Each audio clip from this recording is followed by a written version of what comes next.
On a win. 73 strikeouts, opponents hitting 227 against her, and we are rocking and rolling on Alumni weekend. Did you have fun down there with all your alums? Yes, I just sprinted up from You don't have to the hurry. field, so I'm a grown here. man. I would have been fine. I know, you can take it. Thanks for letting me. I don't want to take it. It had to be fun, though. It was fun. Back to the screen it goes. So I want to ask you a question, and I'm going to put you right to work. Don't even let you catch your breath. You have Nets, you have Malin. Both pitched, and this is a simple-minded question for maybe outside softball fans. Both laid it all on the line 2 nights ago. Yesterday they went through their rigors. Obviously, Nets plays every day. She is a first baseman, and she hits, as that one is high. How are both of them feeling today? Well, you're amped How did up. you do it? I mean, the arm, the bounce back. I mean, tell me how you're feeling one-day rest. You're amped up, number one. So you have adrenaline and all of the things that go into a rubber match at this level. One away. Had her out front of a changeup. The backside went one way. The hands couldn't keep up. But it's all about all of the work that you've put in the off season to make sure that you are feeling your best in April, 1 month away from Mayhem. Yeah. Being able to throw a Friday night complete game, turn around and get after it on Sunday. Talented Tia having an incredible year as a sophomore, hitting .411 with a .482 on base percentage. She's got 15 stolen bases. Malin is waiting for her chance to come in and go to work. You saw her a moment ago, 2 outs. Ran to Stoddard. They want to make sure you're engaged in this game. Another one of those hitting pitchers for Arizona. And how about Nets attacking the inner half to the 2 left-handed hitters in Edwards and Warsop, not afraid to go in tight. Rosie Davis was the villain and certainly the heel. Said she chose Arizona years ago because of the family culture. That's what meant so much to her. Well, now she's one of the leaders of this family. She takes outside, 2-0 with the count. Both their parents played collegiate sports. American Marvinia Kennedy. She's got that wide open stance, and I think what was fun about her day yesterday is she showed us everything. Not only the bunt single, but then this 3-bagger. Well, this is to lead off the game yesterday, and Coach Lappin at third base was holding her up for a double. She looks at the ball at the warning track and runs through a stop sign, knowing her speed, setting the table. Of course, celebration was on after that. She shoots that one the other way. That's what she does best. Boy, it's a pretty thing to watch a hitter so confident in the box to let that ball travel. And against Ruby Malin back on Friday, Dakota Kennedy really struggled, was not able to get underneath the drop ball, and I'm sure that was a point of emphasis for sure for her. Make sure that she doesn't roll over. See the ball deep. You cannot try and pull a pitch against a drop ball pitcher. You have to see the ball as deep as you can and try and hit it the opposite field. Reagan Shockey, 1 of 7 in this series, has reached with a walk as well, coming in with really big numbers again this year, a .401 on base percentage. Like all talented slappers, she uses the entire field, doesn't walk at all. Pops that bunt up. There's a gift for the Cowgirls. They'll take it. You love that, certainly if you're Ruby Malin. Altmaier having a huge weekend, has been on base 6 times, and yesterday was special. She has been my breakout star for Arizona this season, just because she wasn't consistently in the lineup a season ago, but I'll tell you what, she is consistently in the lineup and consistently in that 3-hole. For a reason, it's a very patient hitter at the plate, forces pitchers to throw it in her zone, and when they do, she's ready. 2 for 3, 4 walks this weekend. Couple of doubles. Good old-fashioned, I'm going to sleep well on Sunday night kind of weekend that she's had so far. And she'll really sleep well if they can head back to their apartments, their dorms with a win. Meantime, first base dugout, they want to head to their flight with a victory. What a series this has turned out to be. Beautiful pitch, dots the outside corner. How about that 2-0 pitch? Supposedly a hitter's count, and she attacked it like she was way ahead. Elevated that drop a little bit.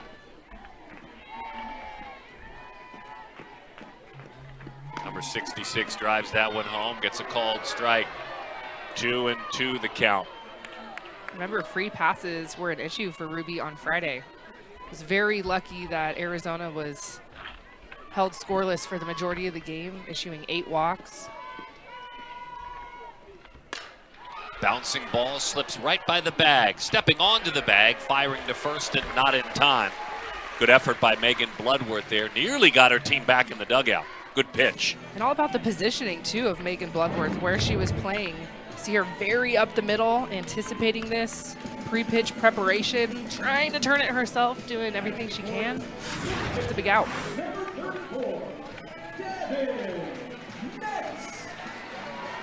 Nets 1 of 7 with a walk and a double in this series. We are now to the power portion of the Arizona order. If you have not watched them play this year, it goes 12, 11, 11. Right there, you can see on deck, and then in the hole, all the home runs live right here in the order.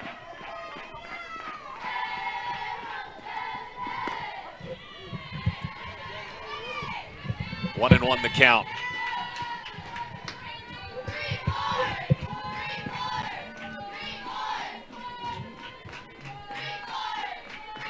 That's slugging close to 750.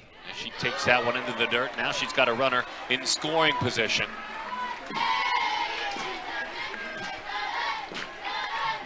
In listening to hitters' meetings through all the years that you listen to hitters try and handle drop ball pitchers, ground ball pitchers, what do you do to beat a pitcher like this? You have to force her to elevate. And you can't miss it then. And you have to hit the bottom of the ball.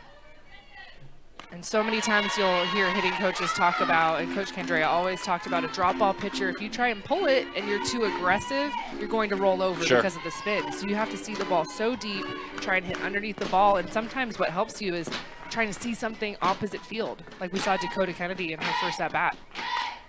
Like right there, you can see Devin Netz a little early. If you are early, you're going to hit it off the end of the bat and play right into the game plan of a pitcher like Ruby Malin. Well, I think you're right. The Kennedy was kind of the how-to video. Exactly what she did. That's, see it as long as you can.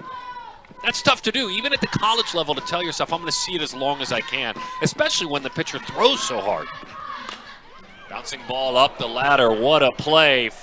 Well, this is a really special player. Reading about her, but then getting to see her play in person. Not only I saw her at ASU and then all weekend long, you can see why this is one of the major impacts as far as transfers go, with Hassler coming from NC State.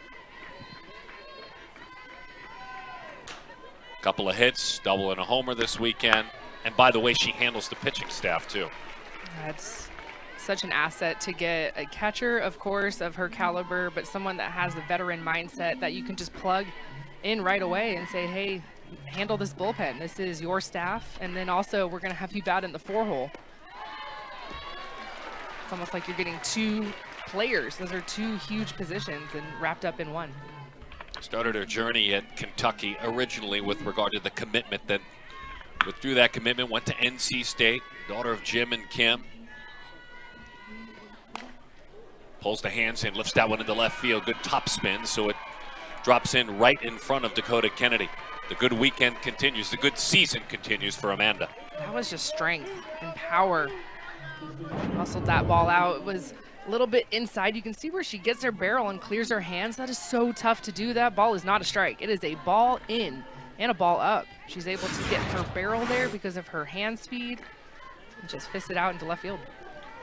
She kind of had a slower start, and that can be expected. Hassler, as Carly Godwin rolls that one out and it slips by, sniffing. Nice job playing right behind it with a fine play by Taylor Beal. Jenna tried to throw the glove down, couldn't get there. Her shortstop had her back, literally. I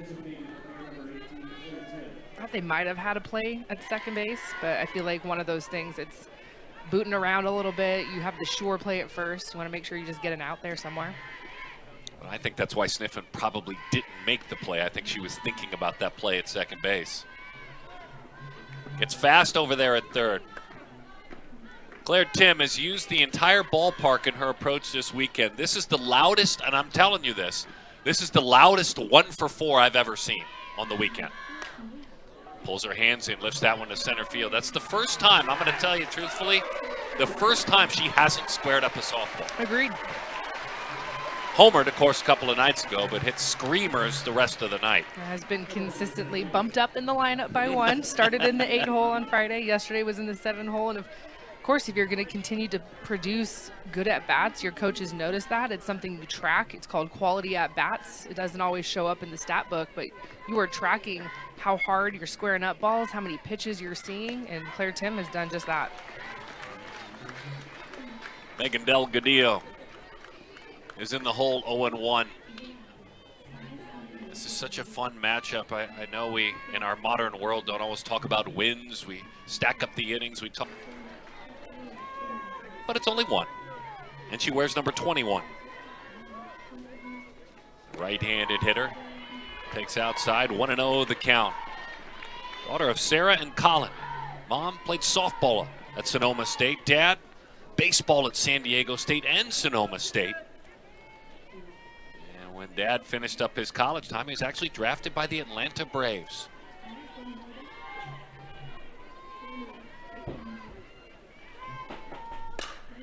Rolls that one out. Easy chance on the right side for Rosie Davis. One away.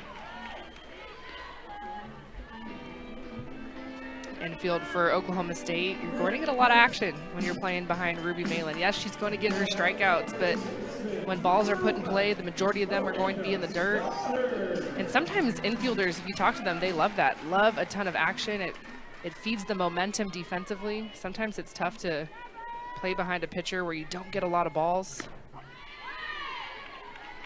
Funny thing, those ground balls, these two people involved in this play, Stoddard, hitter, but when she's a pitcher, and then, of course, Malin, they are 1 and 2 in the Big 12 in ground ball rate. And it's like a crazy ground ball rate for both of them. As that one hits the inside corner, they are both right around 2/3 of every ball put in play as a ground ball, 66%. And they lead this conference. Stoddard's number 1, Malin's number 2. So it's funny, you have a hitter here trying to take your advice that you gave earlier on how to elevate a pitch there, but yet she's as dastardly to all the hitters when she gets, maybe that helps Stoddard. Well, and I like the rise ball there too.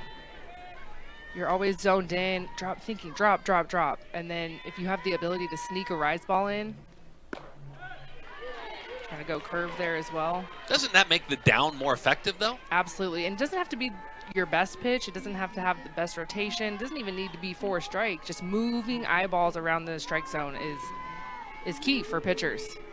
Stoddard 3 walks and a single on the weekend. She was really patient. These two matched up on Friday night. She made her work. I mean, that was part of what, $140 plus pitches. Part of that success in the box was Stoddard's patience. She saw a ton of pitches.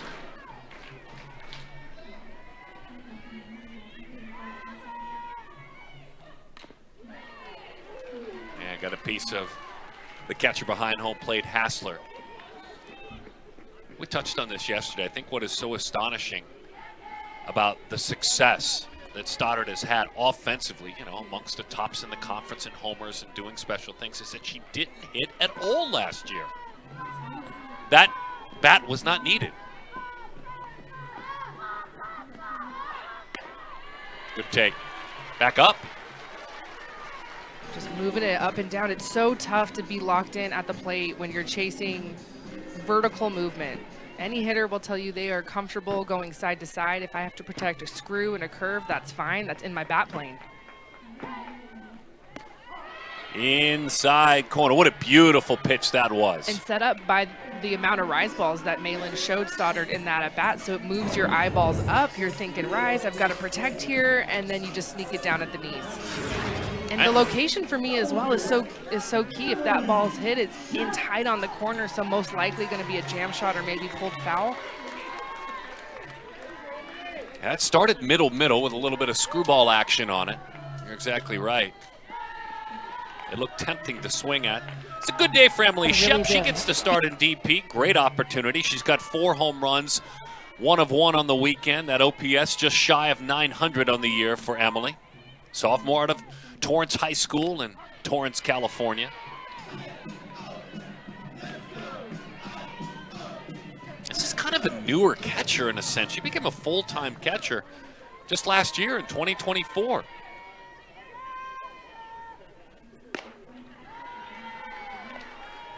She can catch, though. Yeah, and also, like, to your point about Miranda Stoddard and how she hadn't hit last year, hitting this year, it's just always so interesting to see how roles can change so greatly between seasons. You just never know what your role is going to be, and it's, you know, I would hate to be a coach. I would hate to write lineups and trying to figure out where all my best places and best pieces need to be, because both of these teams are very deep in talent, but there's only essentially 10 starters if you have a DP and a pitcher. I think the key, and both these coaches will tell you, it's not perfect, to be clear, but they get buy-in from their players. They get the selflessness that is needed to be willing to work on a new position, to make yourself vulnerable. Bouncing ball. Gets the start today. Pride of New Mexico as she takes over the outside corner, strike one. Her year sees her hitting .226, on base at .290 though. Well, she was a really good player at New Mexico. Impact player, played in 180 games there, slugged close to 500 in her career. Pretty well decorated, a couple of times all Mountain West. She pops that one foul off the screen. And she's got some ties to this part of the world, albeit from Albuquerque. She played for the AZ Storm travel team. They found her, she connected with them. That means, thanks Mom and Dad, Trish and Steve, you're bringing me back and forth quite a bit. Pretty good pitch outside. Devin Detz has done a great job at getting ahead in counts. Pitch count is sitting there at 22 through going into the third inning here. That tells me very efficient. On the ground. We'll drop ball down and away. Nothing who could do with that one. 4-3 in the scorebook. Kiku Escobar. She's been sure-handed. You've got to be sure-handed. If we said this. If you play next to Taylor Beal, she's going to raise your standards. We take Taylor Beal as her colleague and her counterpart. Megan Bloodworth, a fellow shortstop, hits it right to her. This will give me a chance to talk about it. We went to break last inning, and she made 2 plays. One got by sniffing. She cleaned it up, threw her out. Then an opposite line drive on one hop. She just picked like it was nothing. And you and I looked at one another and said, we take her for granted. We do. It's just she makes plays look so easy, and that's when you know that you're an elite defender. You're not having to put in extra effort. It's just so light. She has great footwork, has great angles. But yeah, I think it's so great for Arizona looking out at their infield. It's 3 new infielders outside of Taylor Beal. She's the only returner. Graduated 3 seniors at third, at second, and at first, with Carly Scoopin, Blaze Behringer, and Allie Skaggs, who are here today, by the way, for Alumni Day. Got to see them down on the field, and it was kind of funny. I was welcoming them to their first Alumni Day. Like, hey guys, welcome to the club. Welcome to the other side. How's it feel? Didn't get the call there. Yeah, that's fun. I know you guys had a gathering last night. I know they've been around all weekend long. Sure there was some brunching going on to start the day today. Not you, you're working. I am working. Oh, there's Scoop and Blaze on the right there. Nice. Nice work there. P.S. It's only 8 strikeouts and 102 at-bats. It's actually really good stuff, and it just keeps getting a little bit better as this season goes along. 8 strikeouts total. And this is not a slapper. A lot of times you'll see that low number with the slapper, the Hawaiian native sniffing. Takes up and away. Yeah, it's been a pleasure. I've been seeing her at different points throughout the season, calling games in the Big 12, and to see her evolve and develop. Great Hawaiian softball names at the top of the list. Of course, Alo, Agbayani, Foster, Mary Foster, some great Hawaiian softball players. She won a state championship at Maryknoll High School, did Jenna. 2022 Player of the Year in the state of Hawaii. That was a couple of years back when she was a young one in high school. Took an award away from juniors and seniors.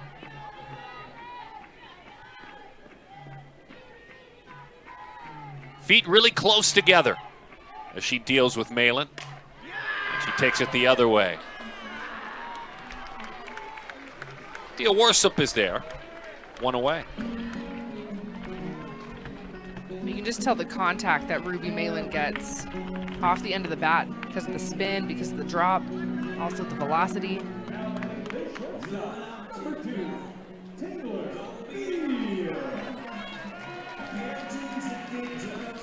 Taylor Beal, 1 of 5 on the weekend.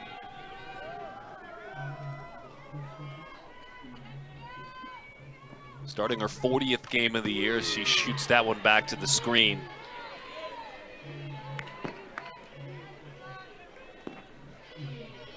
Another one with a low strikeout total. On base of 370 this year. That's more than enough for what she provides with her glove.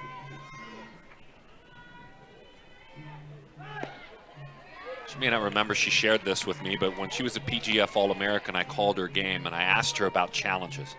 She said, when I was in 7th grade, I went to a college softball camp, and at the end of the camp, the coach told me I was too small to ever play college softball.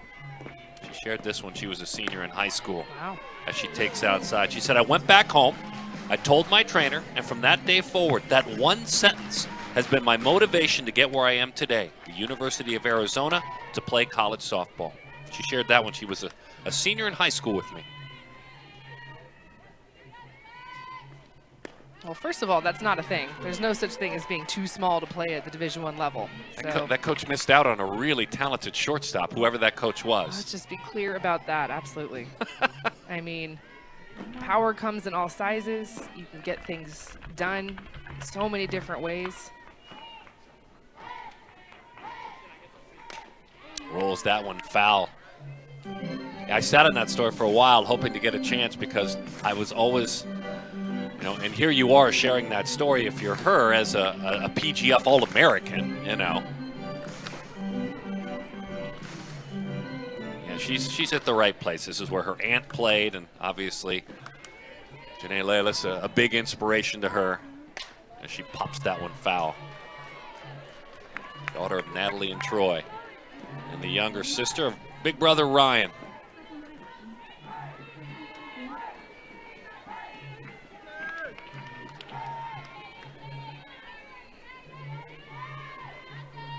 Malin loves to keep them on the ground, and so the 2-2 is right in that spot, and that's a good take.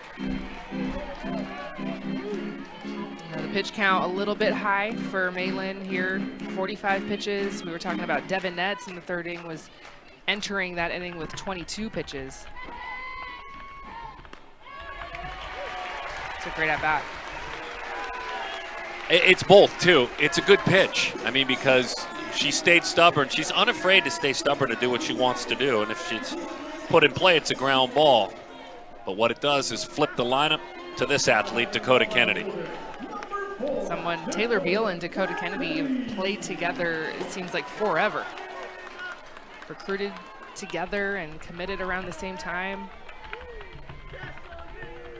It's been fun to watch them continue together, and I like the dynamic of having Beal in the 9-hole. She's typically in the 8-hole, but now it turns it over to someone that's almost like a sister in a way, where you just have that chemistry.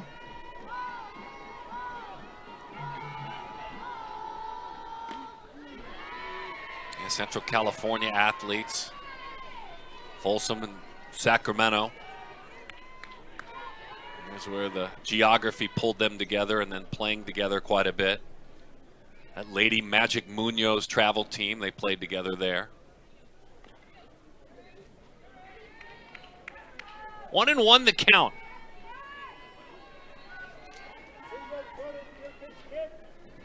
Well, remember, we saw Dakota Kennedy drop a drag bunt yesterday. We also saw her swing away a couple of options she has in the box here. Runner on the move, throw down. She swiped it. A pretty throw by Hassler, put it right on top of the bag. But out of the starter's blocks. Good jump by Beal. Is that the first stolen base of the season for Taylor Beal? I think it is. And this wasn't a protected steal, it was just a straight up go get it.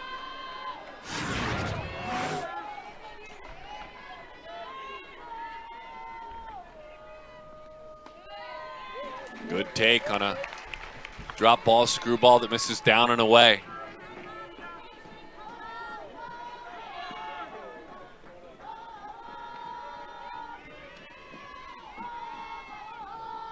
(3-1). Right back to the circle. Runner moves to third.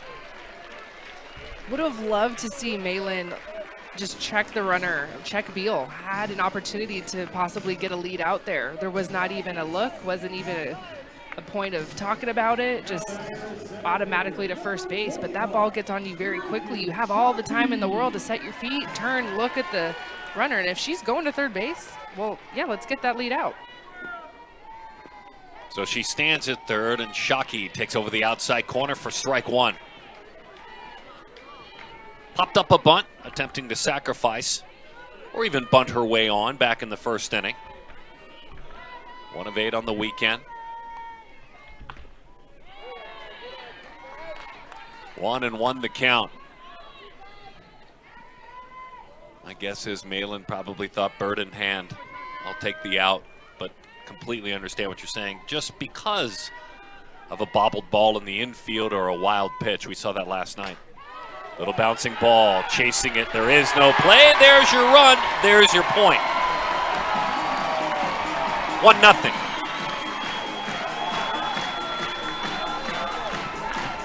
That was just such a fun old school softball sequence. Started with Taylor Beal. You get the walk, steal a base, a force or fielder's choice, if you will, and then Reagan Shockey just doing what she does. I love the bounce back for her. You know that she was just itching to get back to the plate after popping up that sac bunt in her first at bat, using her home dirt, getting that high hop. Kaya Altmaier reached on a fielder's choice back in the first inning. And you have to score like this against Meen. You have to take advantage. If she, as you said, is taking the out at first, man, you better get that run home. You may not get another runner to third.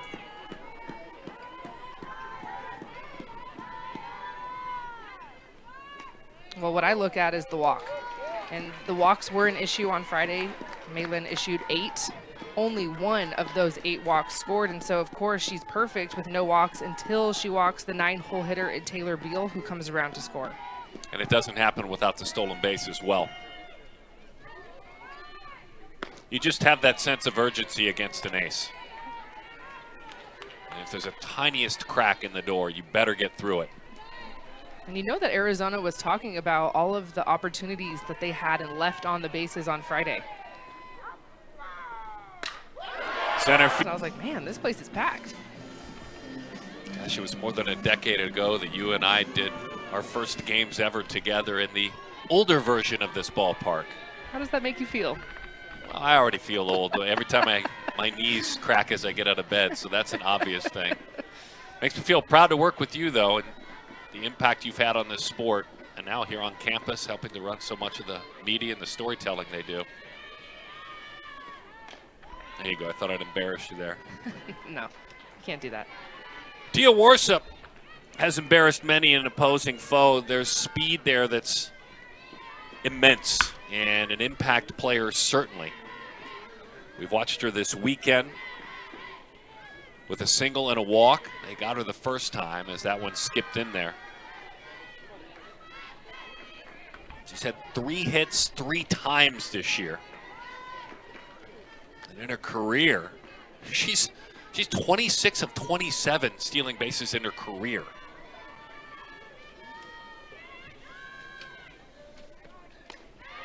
Way inside and off the plate. I feel like we just haven't seen her unleash the way that she can. Has 1 hit on the weekend, but Man, if she could get on base, it's essentially a double. You're going to see her run, and just when an athlete is held silent like that, obviously Arizona, that's the game plan. You do not want to let speed get on the base paths, but for Oklahoma State, this is their Energizer Bunny. You need someone like her to get on base. Nets didn't like her release of the softball, neither did Sydney Stewart. A couple of veterans, they had a quick meeting just to talk about it. And the command all of a sudden is not just kind of off, but last couple of pitches have been way off. A couple of nights ago, it bears mentioning, a little touch and feel on her fingertips. She went to the dugout late in the game and was near a cup of water, just trying to get, without details on everything. And the strength and command left her at that point in the game, but that was later in the game.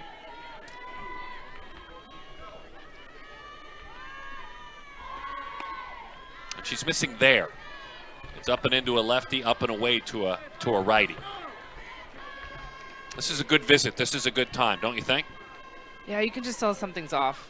She's trying to throw the drop ball, and when you peel a drop ball, your fingertips are going to take all of the seams, and if there's any issue with the pads of your fingers and you're trying to rip a ball and turn it over, well, that's not going to be a great recipe for success.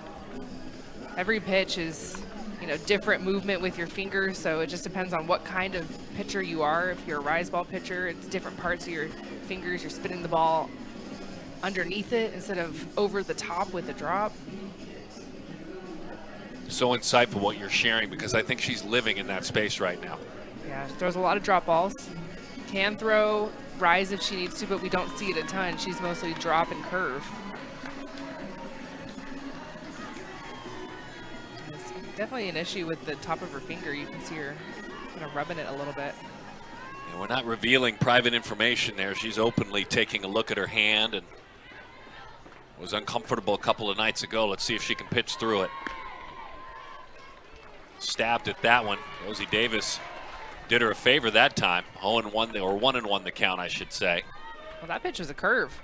So maybe a quick conversation about, hey, if the drop isn't there, can we go to something else and kind of game up with a different pitch? Yeah, back-to-back curves right there.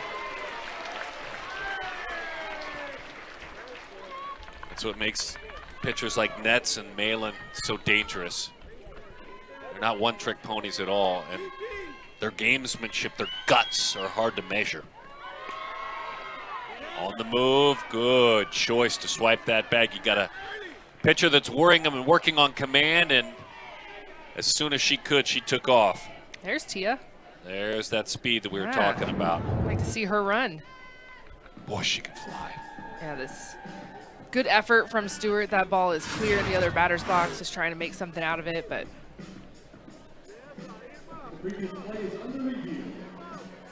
what are we reviewing? looks I'm like curious. we're going to have a Coach Lowe in Arizona challenging if Warsup left early. Okay. Yeah, that would be the look, and I wasn't looking for that on the initial replay. We'll see what they take a look at.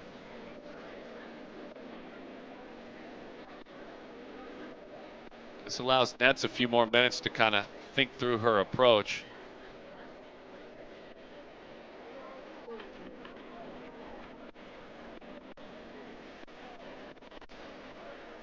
And to spin a few more.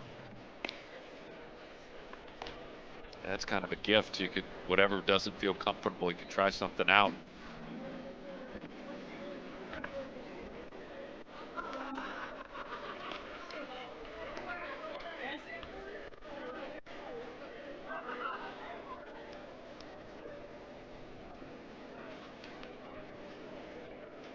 The Warsup is so important for the team as she stands out there at second base.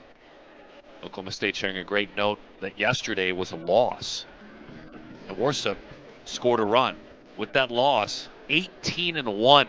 18-1. So we're going to take a peek at a high camera, by the way, here. Let's see.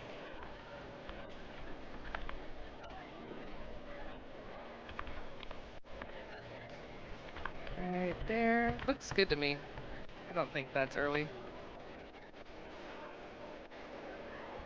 Yeah, I would agree. And again, anytime they go to replay, they're It's got to be really clear and definitive is the key.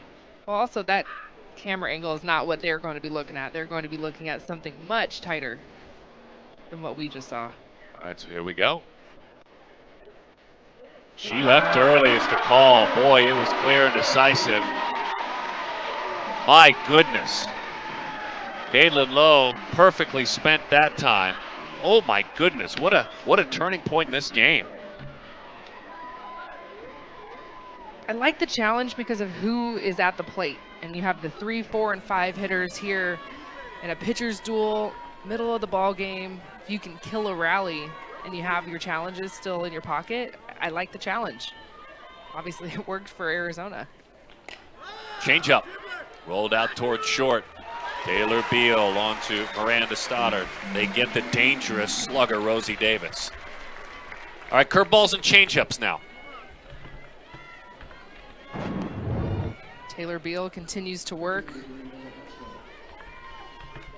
Yeah, you're exactly right. So clearly we've been talking about Nets having the issue with the drop on just a couple of pitches with the location. You could see it clear as day. And so you go to something that maybe you haven't shown yet. And sometimes that's the game plan, even without the finger issues as well. Sometimes you're just going to hold pitches until the second or third time through the lineup and say, now I can give you a different look. You haven't seen my changeup a ton. You haven't seen my curve.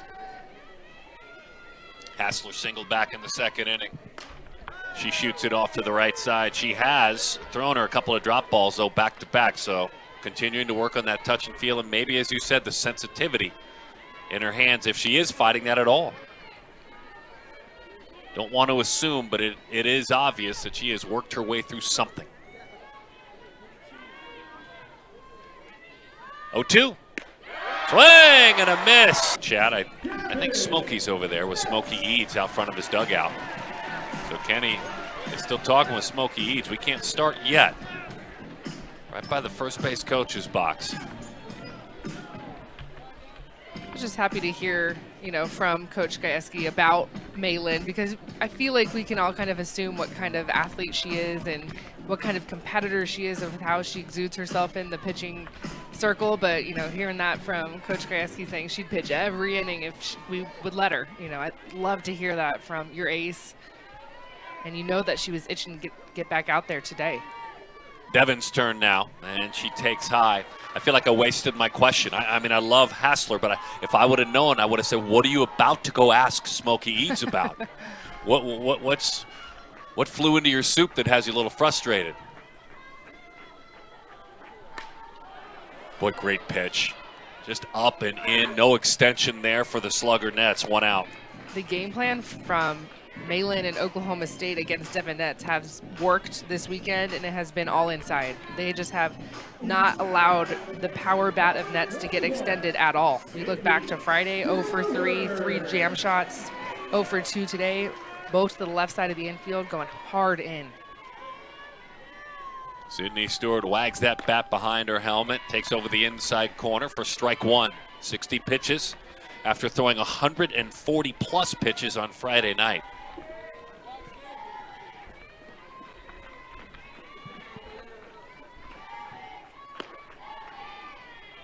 Stays right in at the kneecap. So Oklahoma State, we talked about Meen, big ground ball pitcher, right? Their staff is a ground ball staff. They lead the conference. 61% of all balls put in play against Oklahoma State pitchers, all of them are on the ground. Like that. But that is a hit. That's just a tough play. Bloodworth immediately started retreating toward the outfield. Once that happened, you knew it was a hit. Both times that Sydney Stewart has faced Meen today, she's hit the ball on the ground, but she's hit it hard to her credit. Remember, these are two former battery mates, know each other very well, and that ball just a lot of hop to it. A little bit out of position. Bloodworth was shaded up the middle. And Stewart runs very well for her size and for being a catcher. This is a athlete that has the ability to steal some bases. Hit on the line. That is the double. Back to back. Yep. There's a lot of power in this bat, and she's being pitched with that kind of respect. 4 home runs, slugging .551. Has walked a bunch as well. That OPS is right around 1,000.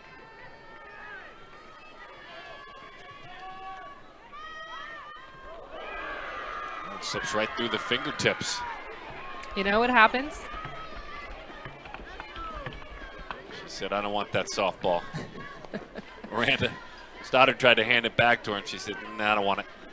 You just want that to happen with no one on base, because if that does happen, it is a live ball. I know this from experience. Okay. So I'm guessing you've experienced all of it. There's a drop ball. It's low. That happened to me, and I threw it backwards accidentally, trying to pitch a curve, and literally rolled it to my shortstop. There was a runner at third base, and we got her out at home. So we planned it all along.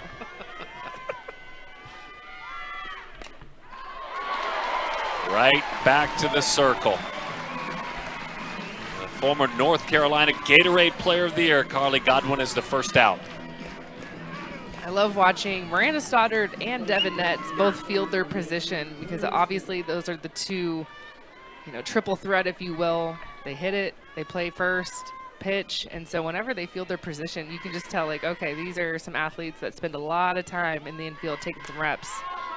Claire Tim is pitched in, pulls her hands in, and lifts it into shallow right field. Kiki Escobar under it for the out. Kiki's been such a nice addition for Arizona this season. She's been in and out of the lineup, but she's played some really solid defense at second base for the Wildcats this season. Megan Delgadillo. Just missed inside and off the plate. Cheese, they call Megan. And they do so with a smile when they watch her play.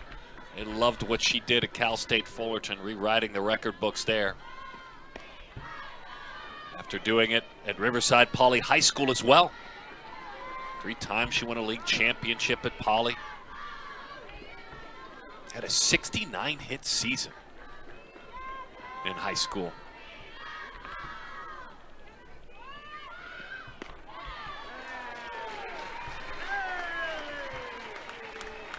Netz trying to work inside to Delgadillo, not getting the call, missing just a little bit in. Delgadillo looking for that high hop on the left side of the infield. Yeah, tried to sneak it by, sniffing that time. 2-2 the count. Megan last summer maybe started prepping for what may be a part of her life going forward, although she's already got her degree. She did quite a bit of coaching last summer. Helped out with travel ball athletes, younger travel ball athletes. When she played for the Firecrackers. Sean Brashear, her coach, but she helped out young players this past summer. That had to be rewarding.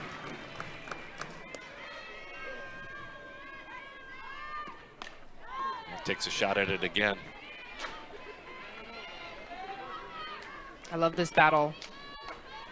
The slapper and a speed serve, Delgadillo, and Netz really just trying to make sure that she doesn't give Delgadillo the pitch that she's looking for, which is something outside. Part of Megan's journey, too, has been a recovery from a full-blown ACL tear. Back now strong. And it's that kind of speed. Barehanded effort! Oh, my goodness. First of all, incredible at bat. We're sharing how years ago she had an ACL. That speed is all the way back. And then on the other side, a great effort by Sniffen. And look at where Sniffen was playing. She was up in her kitchen, but the high hop allows Delgadillo to show the speed. That's just fun to watch. The high hop and then the bare hand. This was a changeup from Netz. Yeah, that's pretty nifty there, rookie.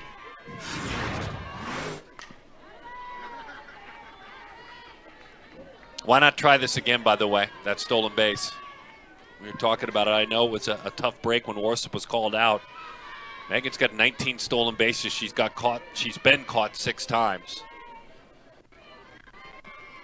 Let's keep an eye. There's that changeup, drops low. 1-1 the count to Rachel Hathoot.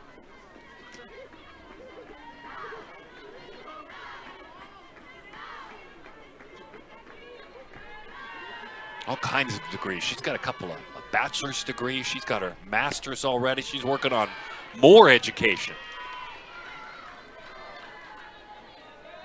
She has not wasted her time in college, is what I'm telling you, Look, Kenzie. stay in school as long as you can. Then you have to pay for everything after that. Go get a real job. That one's high.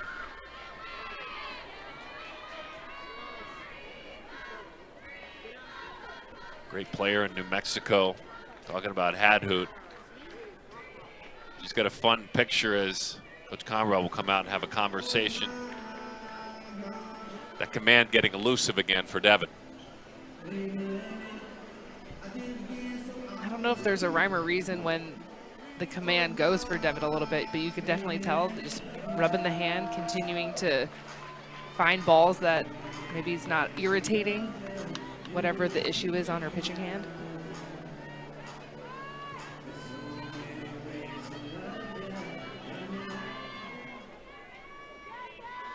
Hitters count 3-1. Great speed at first. That speed is on the move on 3-1, but it's ball 4. And this is the last thing that you wanted if you're Arizona. You get 2 quick outs. Of course, the earned base hit from Delgadillo, and then following that up with a walk. So a little bit of a rally here with 2 outs. In a game like this, in a pitcher's duel, especially you're looking at the bottom half of the lineup, so the top half is looming around the corner.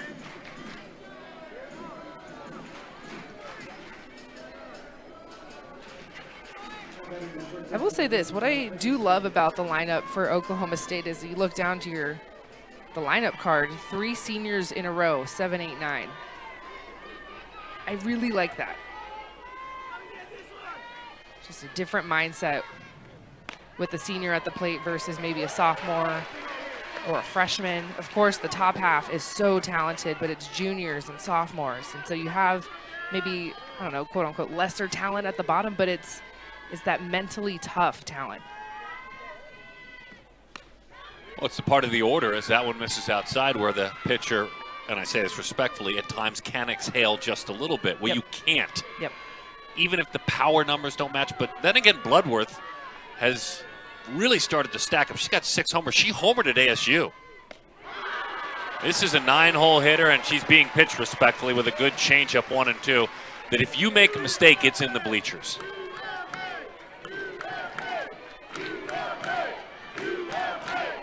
Couple of runners on. Cowgirls on the move. To the right side, it hugs the line. Long run toward the corner. Altmaier couldn't get there.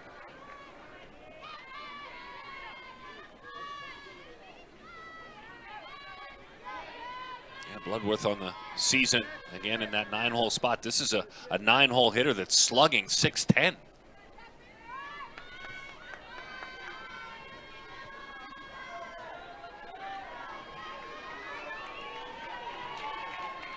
Nets ready to roll.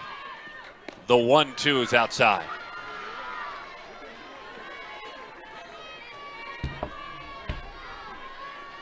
Omaha, Nebraska. Graduate of Scott Catholic. Made the move from Washington to Oklahoma State. And able to get her feet wet in the Women's College World Series in years prior with Washington. That's a big part of the experience. She's joined a team that seems to go every year in Oklahoma State. A couple of years back in Caitlin's first year, the journey all the way to the Women's College World Series for Arizona. Of course, 8 times they have held the trophy. Last time, winning it all in 2007. 2-1. Both of these teams, in my opinion, World Series caliber clubs. It's just about how you're peaking at the right time. A lot of it goes into the matchup, but both of these teams, the talent, the aces in the circle. 2-2. Well, right now, the numbers are certainly in agreement. These are the 2 highest RPI teams in the conference. Just got a piece of it with the live RPI, the unofficial live RPI, Arizona at 13, Oklahoma State at 17. And then Texas Tech, who actually is 10-1 in conference play, at 22. Texas Tech coming into today winners of 7 games in a row, but again, their RPI at 22. Ashley Kennedy coming in a couple of weeks here to Tucson. Down the line, but foul.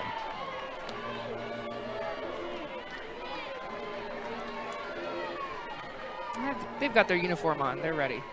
Look at that ball. We'll make a play.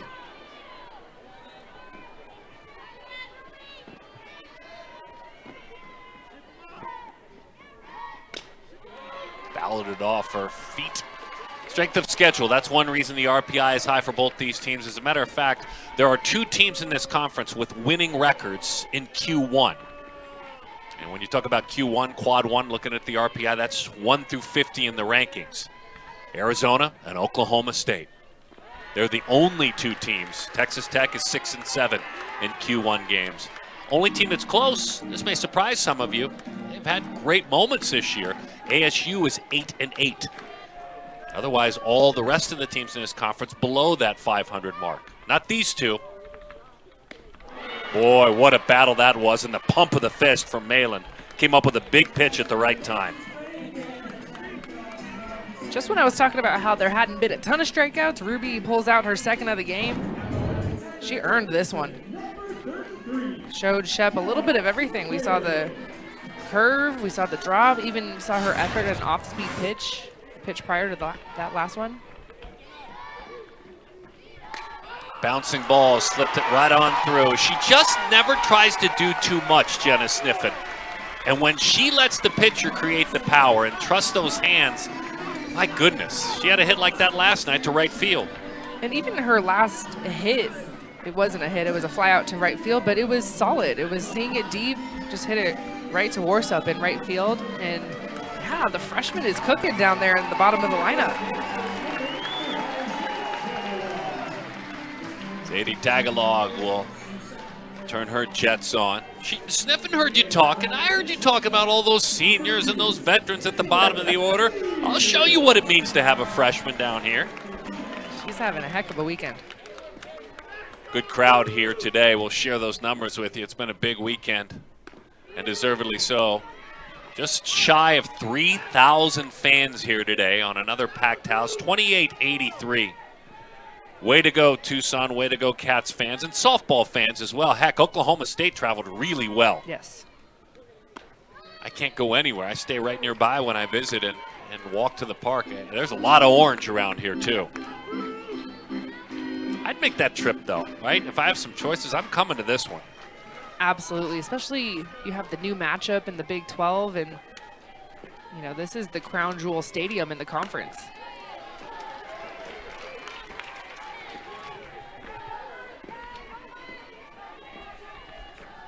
One away, 2-1 the count on Beal. It was Beal's pesky walk that started a mini rally, and it's the lone run in this game back in the bottom of the third.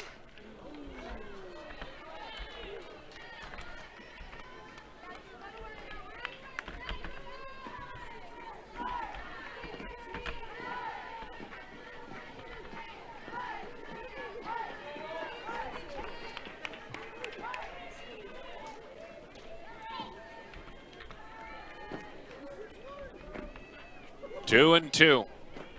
They play her the opposite way in the outfield. Right center field's wide open because she goes that way.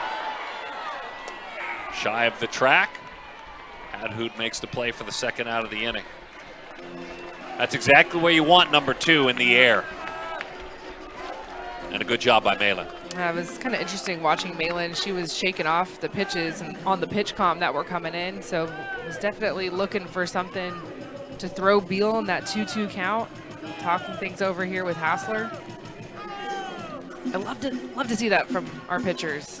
Just having buy-in of what you want in the moment. You've got to make sure that there's trust and chemistry with your pitching coach to allow that to happen. Always can check in, hey, what are you feeling? This is just a suggestion. You shake it if you don't like it. Amen. Why in the world would you throw something you don't want to throw? Dakota Kennedy. Boy, what a great first pitch that was. Screwball dives away. 0-1 the count on Dakota. She is unafraid, by the way, to hit it that way. Let's see if she comes in on her now. Oh, stays out there. Little extension of the corner that time. 0-2, pitcher's pitch. Meen did a really nice job on the inside part of the plate against Kennedy on Friday. Haven't seen her really test anything inside yet today. 3 successive pitches and a rebel yell in there for the Cowgirls right now. And obviously Net's aware of that as she misses into the dirt. Edwards lined out to first, popped up to short. Has been on base 5 times in this series. 3 hits, been hit a couple of times. I love watching her hit. She creates a tough strike zone. Crouches down in the box. Really uses her legs to generate a great approach.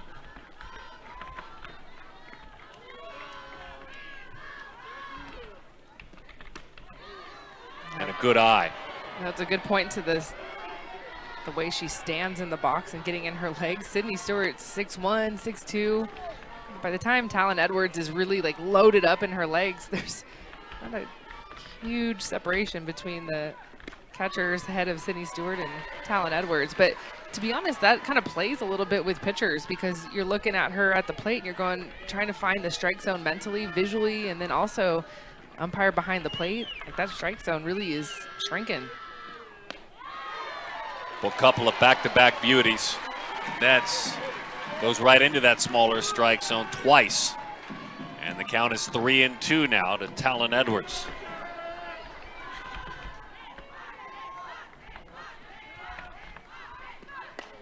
Pulls her hands in, that hugs the line. That's a foul ball, would have been extra bases. She knew it though, it's funny, hitters know. She was kind of going into a slow jog pretty early. That's 3 pitches in a row in. I would expect a changeup here. She's got her geared up, let's see. 3-2 the count. Back in there again. She's ready for it. Now she's really got her geared up for the changeup. I just think about her at-bats against Nets on Friday. Had 3 sharply hit singles, all against the hard stuff, was looking down in the zone. I would go change. There it is. And it sails high, ball 4. Couldn't get it there. Well, that's a great battle. You've got Tia Warsop, Rosie Davis, Hassler, who's been hitting a bunch of home runs lately. She's waiting. And that's all for Devin Nets. A gutsy effort today.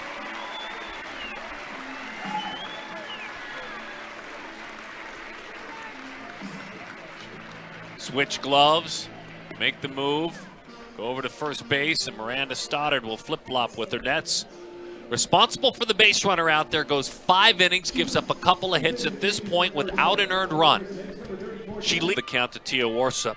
She goes right back to work at 1-0, drops it down, and it's foul. You know this, as a hitter, you better be engaged. It's been a really good year for Stoddard. The numbers are outstanding.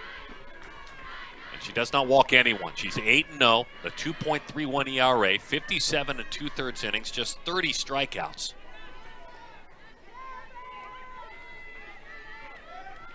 Tight on the corners for the speedy Warsop.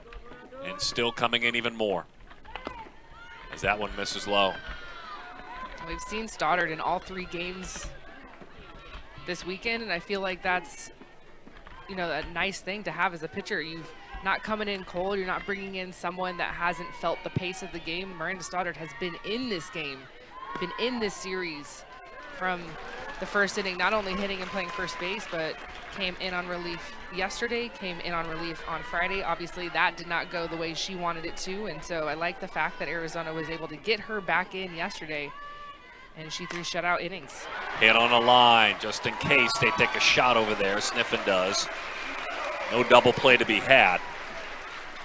So that way, when that ball does come to you, you know exactly where you're going to be going. Because let's be honest, Stoddard's thinking, that's exactly what I wanted to get. Exactly. Round ball to short. Now she's going to try and get another one. Carly Godwin looking to take advantage, fouls it off. One out here looking out to the Arizona defense. They are shifted and shaded very far back the infield looking for that double play. Godwin grounded out in the second inning.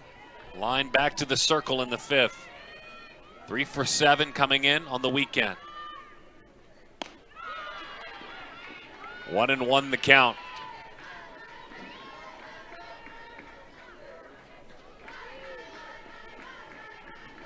Big power. Can leave quickly.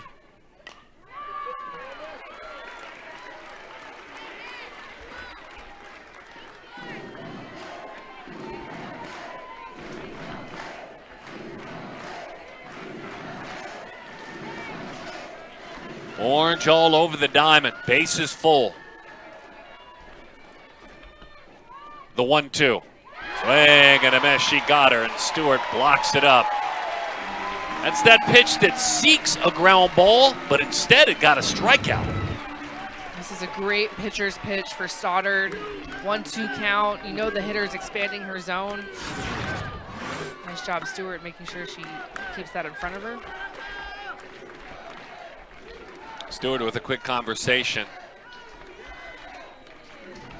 There are so many talented players on this Oklahoma State team, but what we've been watching all weekend long, I'm just fine putting all my chips on this batter right here. The contact has gotten a little bit more soft today, but still she appears to really be seeing the softball well, Claire Tim. Homering on Friday night. Yeah, on paper it seems like the matchup that Arizona would want, but like you're saying, if you've been with us since Friday, you know that Claire Tim has had solid quality at-bats all weekend.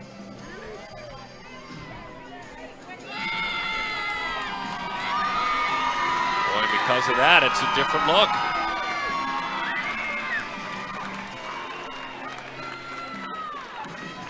How about that respect? Interesting. Aisa Silva gets the call. Sneaky substitution. Felt like we were about to see Miranda Stoddard try and get herself out of the bases loaded jam. Caitlin Lowe goes to the bullpen very quickly. 0-2 the count. And you just have to think matchup. Lefty at the plate, lefty on deck, and you have Aisa Silva, a talented lefty in your bullpen who we have not seen this weekend. Silva, all Pac-12 performer a season ago from Tucson, Mountain View High School. The 0-2. That one is low.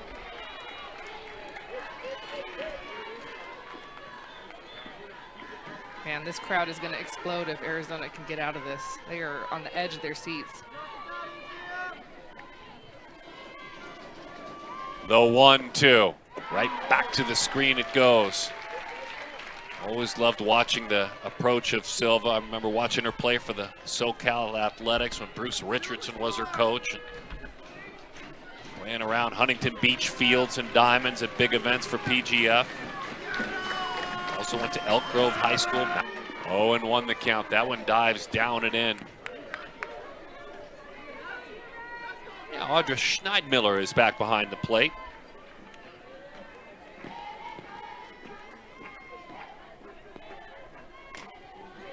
So she will take it home from here for Amanda Hassler.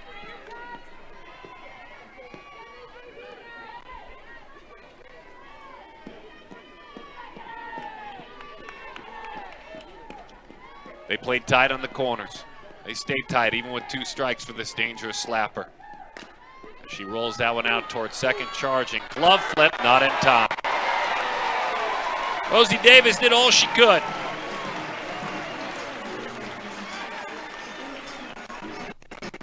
That's exactly right. You do everything you can when it starts with positioning. You're playing well in front of the base path. Nifty flip here, but it's just too high. You want to try and aim for the shins when you do that. Her wrist just got a little bit too active, and Reagan Shocking, man, she's got a ton of speed over there at first base.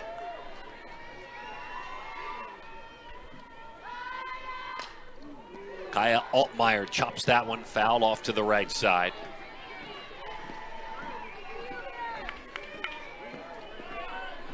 Altmaier reached center fielder's choice back in the first, line to center field in the third.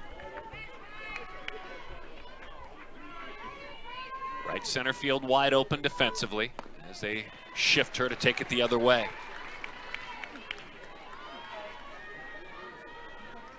Let's look at the alignment.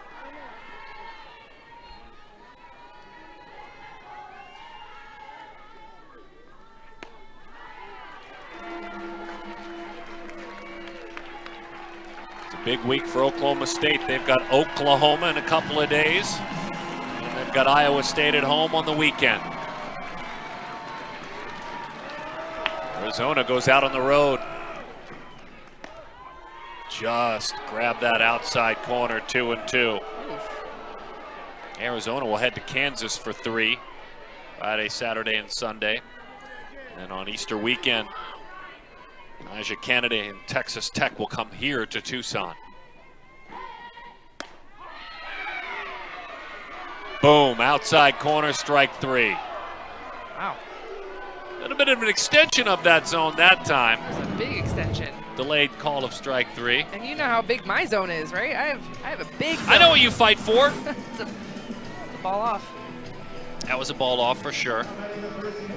A screwball with teeth that just kept running and headed toward that other batter's box. Nice job. That means that's a nice job presenting it by Schneidmiller. Our new catcher. Good sales job. That's a big part of it that we don't talk enough about. In. They have just stayed inside on nets. They let her extend her hands. High fly ball. Goodbye.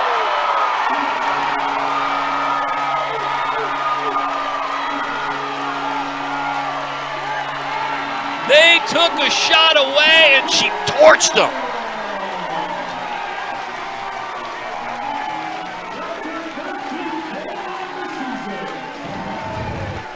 Devin Nets just gets a piece, and you could see where the ball was supposed to be located. It was supposed to be on the outside part of the plate, and it just drifts over center cut, and that's exactly where Devin Nets hits it.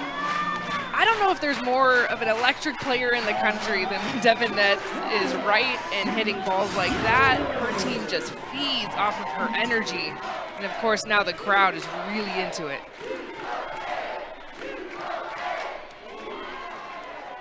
Devin Nets with her 13th home run of the year.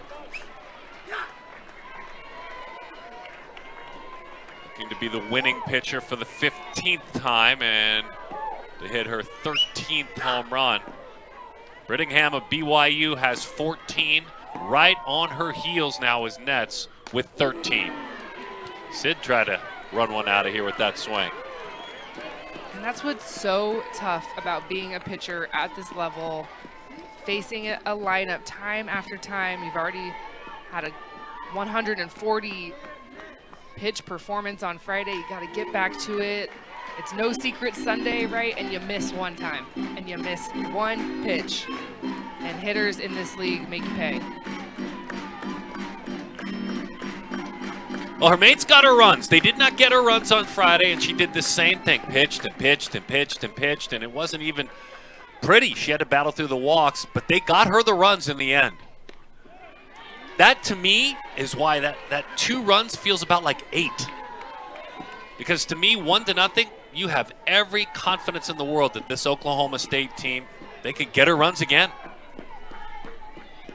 They're unflappable on the road. So to knock a couple over the board, get insurance is massive for Arizona. And I look at where Oklahoma State will be turning the lineup over in the top of the 7th. It's to the 3 seniors at the bottom of the lineup. They've made some things happen. They've had opportunities in this game. Just have not been able to stack those key hits. Remember, they scored 4 in the top of the 7th on Friday night. They need that 4 again. Actually need 3 to tie it. Also, it's worth mentioning how much momentum is a part of this game. You have the momentum that Arizona got defensively with the bases loaded jam that they're able to escape. Everything is firing in the dugout. The crowd's on their feet, and they just take that momentum right into the offense.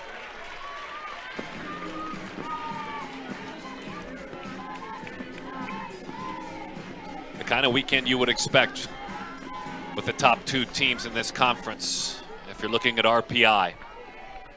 And the most successful teams in Quad 1 as far as wins and losses. These 2 programs have not disappointed. Beautiful pitch. Oh, the outside corner, that's strike 3. Well, she put it on her that time. And that was an angry strikeout. Mm-hmm. You feel that from Ruby. You give up the big hit. Let me get right back to this. Let me right this wrong. 5th strikeout. Walks have been down for Ruby, so that's key for her.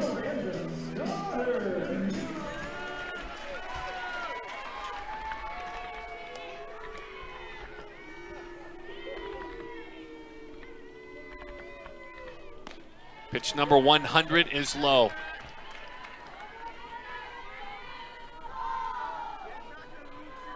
Ruby Malin coming in with a sparkling 1.21 ERA, more than a strikeout per inning, a lot more than a strikeout per inning. She has handled her business as an All-American should this year. 15 victories. And that home run is just the 5th home run she has allowed this season in 115 plus innings.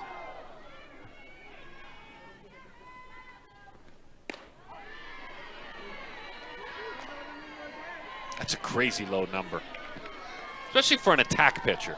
She's not looking to nibble. Especially when you have the velocity that she throws with. You're throwing 70 miles an hour consistently. Long run. Hadhoot.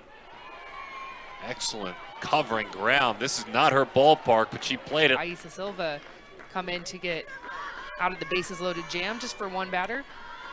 How about Claire Tim? In 1 weekend, the amount of respect she has demanded. So true. And I think it's worthy, though. Yeah. I mean, good for her with the way she handled the bat this weekend. And outside of today, there have been no soft outs, so you demand a matchup left on left. Delgadillo takes a strike. 2-1 the count.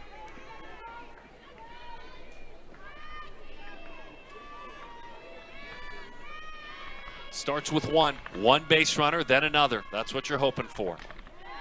And this is a perfect candidate, as you said, this veteran bottom part of the order that doesn't blink at all in this setting.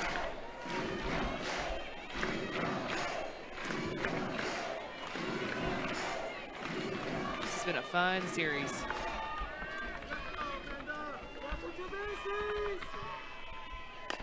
Bouncing ball, here they come. They're the comeback kids. And that one skips away. Runner hustles to second base. Remember, Friday night was the 9th comeback victory of the year for Oklahoma State. This is exactly why you have Megan Delgadillo down at the bottom of the lineup to set the table and turn the lineup over. It's the 3 seniors, here we go. I don't think there's a reason Taylor Beal needs to make this throw. That ball is way back in the hole, and Delgadillo can almost walk to first base. 0-1 the count to Rachel Hadhoot. And by the way, of those 9 comebacks, all of them have been comebacks of at least 2 runs. Bouncing ball. Sniffin looks the runner back and zips it on across. Boy, she played that one like a veteran. She knew when she had to throw it.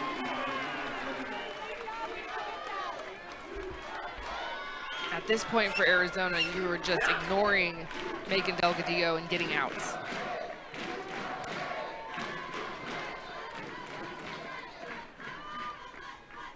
Bloodworth takes up and away, 1-0 the count. Megan 0 for 2 today, has reached a couple of times on the weekend. Single and a walk.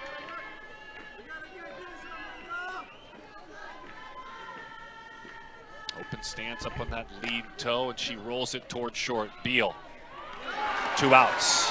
The sure-handed shortstop played that one, let her high. You can tell the drop ball is working right now for Stoddard. Those rollover ground ball outs are as good as strikeouts for the senior.